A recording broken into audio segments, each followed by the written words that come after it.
जीवन का सत्य क्या है, रहस्य क्या है, इसको जानने के लिए हमको बिना सत्य का सहारा लिए हुए हम इस चीज़ को नहीं जान सकते। कहने का मतलब ये है कि उसको जीवन को हमें देखना पड़ेगा कि हम जो जीवन को समझ रहे हैं वही है या कुछ उसके अलावा कुछ और है। उसको देखने के लिए जितनी भी चीज़ें हमने उसके जीवन के ऊपर आरोपित कर रखा है, कहने का मतलब हमने बहुत से विचारों को आरोपित कर रखा है, उन विचारों को हटा करके अगर हम अपने को देखें तो हमें ये पता लग जाएगा कि इसके पीछे सत्य क्या है।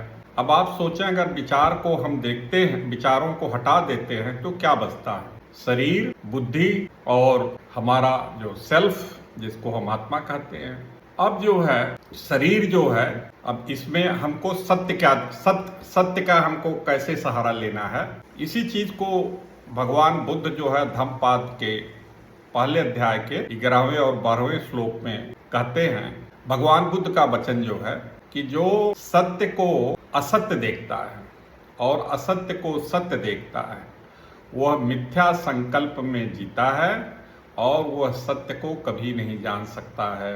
कहने का मतलब कि वो कल्पनाओं में जीता है। और जो सत्य को सत्य देखता है, असत्य को असत्य देखता है, वही सम्यक संकल्प से सत्य को जान लेता है। अब आप देखें कि जो है संकल्प किससे, विचारों से ही संकल्प होता है। तरह तरह के विचार आरोपित किए जाते हैं शरीर पर, और जब शरीर पर आरोपित किए जाते हैं तो हम उसको मानते हैं।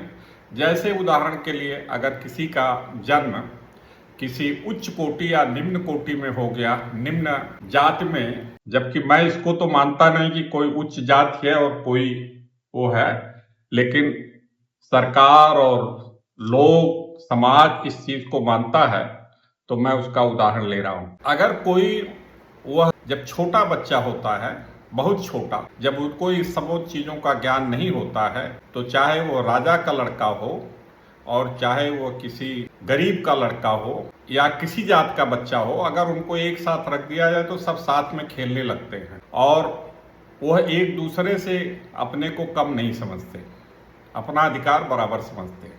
लेकिन जो जो वो बड़ा होने लगता है त्यों तो वो उसमें हीन भावना प्रवेश करने लगती है और वह व्यक्ति अपने को हीन मानने लगता है, छोटा मानने लगता है या बड़ा मानने लगता है, जबकि ये सत्य नहीं है। बचपन में सभी एक जैसे थे, लेकिन चूंकि अब विचारों से आरोपित कर करके उसको बड़े परिवार से, सम्मानी परिवार से, बड़े जात से, बड़े कुल से जोड़ करके वो अपने को बड़ा मानने लगा। और ये जो है छोटी जात से, छोटी वंश से, छोटी चीजों से यह जुड़ करके अपने को छोटा मानने लगा। खाली मान रहा है। सत्य क्या है? मानी हुई चीज, वो ये तो मानी हुई चीज है।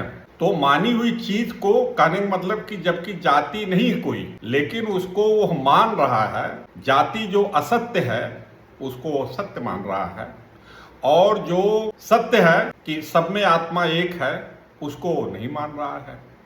इसलिए वह जो है सत्य को असत्य देख रहा है और असत्य को सत्य देख रहा है। इसलिए वो जो है कभी भी दुख से वह बाहर नहीं आ सकता। वह मिथ्या संकल्प में फंस करके, मिथ्या इच्छाओं के पीछे, मिथ्या, उसका सभी चीज मिथ्या हो जाता है। उसका सब प्रयत्न, सब सोच, सब चीजें उसकी मिथ्या होती हैं और उससे वो कभी बाहर नहीं निकल पाता, कभी स्वतंत्र नहीं हो पाता, उसको सत्य का बल नहीं मिलता है। यही सत्य है जीवन का।